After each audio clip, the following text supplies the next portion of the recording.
Bonjour à toutes et à tous. Alors nous sommes ici dans le parc de la Vigne Rose. C'est un nouveau parc qui a été aménagé à la place d'une école.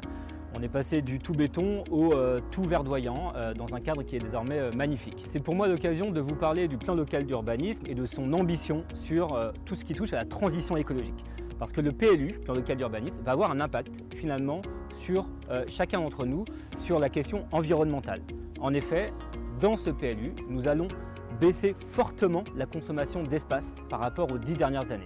Nous allons rendre une très grande partie de nos terres à l'espace naturel et à l'espace agricole. C'est une obligation de l'État et nous allons le faire sur l'ensemble du territoire de la ville de La Roche-sur-Yon.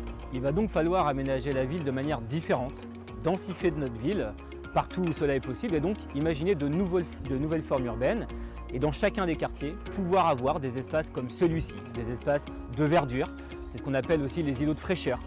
Partout où c'est possible dans le territoire de La Roche-sur-Yon. Dans ce nouveau plan local d'urbanisme, nous allons aller beaucoup plus loin sur la protection notamment des haies que l'on va recenser de manière très importante. Également sur la protection des arbres et sur tout ce qui touche à l'écologie. Nous allons mettre pour la première fois dans ce PLU une opération d'aménagement programmé spécifique à la trame verte, bleue et désormais à la trame noire qui va nous permettre d'avoir un document extrêmement transversal sous toute la question de la biodiversité.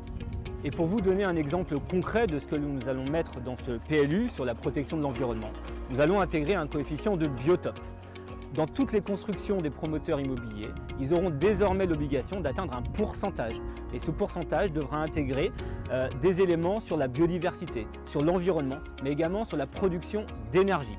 Toutes ces choses-là seront obligatoires désormais dans toute production de logement sur le territoire de La Roche-sur-Yon.